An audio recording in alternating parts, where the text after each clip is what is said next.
আসসালামাইকুম, আশা করি সবাই ভালো আছেন। আল্লাহর রহমতে আমরাও ভালো আছি। আজকে পেঁয়াজ কলি দিয়ে ভর্তা বানাবো। একটু মোটা মোটা পেঁয়াজ কলিগুলো ওগুলা কেটে নিয়েছি, আর যেগুলো একটু কচি ওগুলো আমি ফ্রোজেন করে ফ্রিজে রেখে দিয়েছি। এখানে পেঁয়াজ কলি ধুয়েছি আর আলু নিয়েছি, যেহেতু পেঁয়াজ কলিগুলো ঝাঁজ।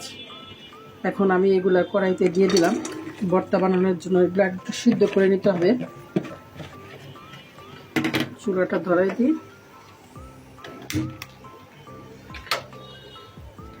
সিদ্ধ হওয়ার জন্য একটু পানি দিতে হবে, সামান্য একটু পানি দিতে হবে, আর সামান্য একটু লবণ দিয়ে দিব।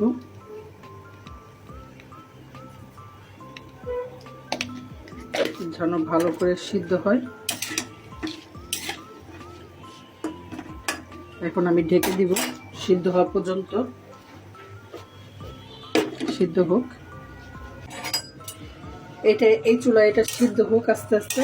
দেখেন কিরকম পানি উঠছে, এটা সিদ্ধ হোক আস্তে আস্তে। হ্যাঁ, আর এদিকে কড়াই বসিয়েছি, কড়াইতে তেল দিয়ে দিলাম,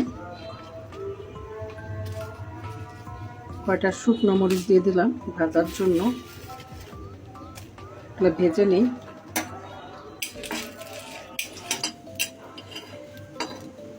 মরিচটা হয়ে গেছে, এটা উঠাই নিই।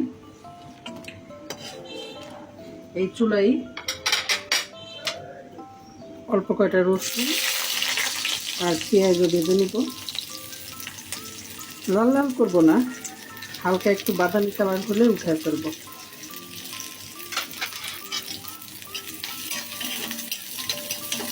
এগুলো হয়ে গেল, হালকা একটু কালার আসছে। এখন আমি এটা উঠাই নিব।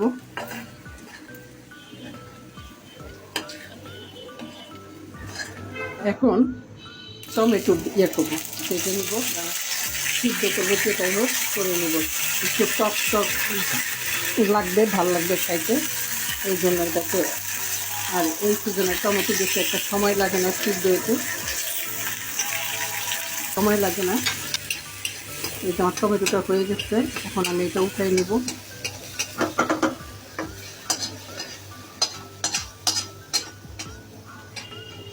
আমার পেঁয়াজ কলিটা সিদ্ধ হয়নি, পেঁয়াজ কলিটা আমার ভালো মতো সিদ্ধ হয়ে নে।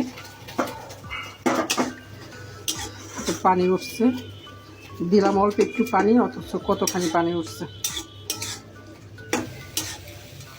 সামান্য একটু তেল দিব, দিয়ে একদম ভাজা ভাজা করব। আর ভর্তা বানাইলে তারপর আবারও তেল দিব, কারণ পেঁয়াজগুলিতে তো পানি থাকে, এটা তো আপনারাও জানেন। এই জন্য একটু তেল দিয়ে একটু ভাজা ভাজা করে নেব, নাইলে কড়াইতে লেগে যায় বারবার।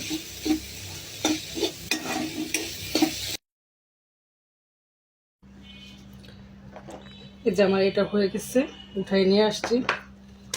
এখন মরিচের মধ্যে লবণ দিয়ে একটু ডলে নিই।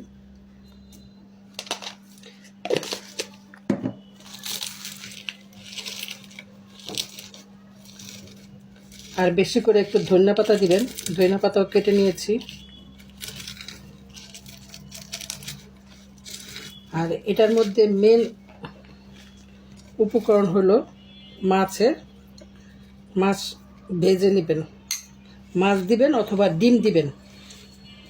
অনেক মজা হয় খেতে, এত লোভনীয় হয়, অসম্ভব মজা হয় এটা আপনি গরম গরম ভাতের সাথে খেলে আপনি বুঝতে পারবেন যে এটা কেমন মজা হয়।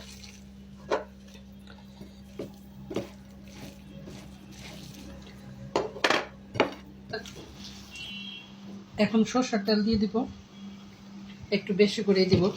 আপনারা যদি চান এখানে ডিম সিদ্ধ দিতে পারেন, চিংড়ি মাছও দিতে পারেন, যেটা ইচ্ছা, যেটাই দেন এটা অনেক মজা হবে, অনেক লোভনীয় হবে খেতে।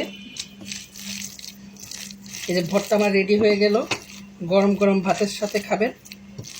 কেমন হলো আমাকে কমেন্ট করে জানাবেন। আল্লাহ হাফেজ, আসসালামু আলাইকুম।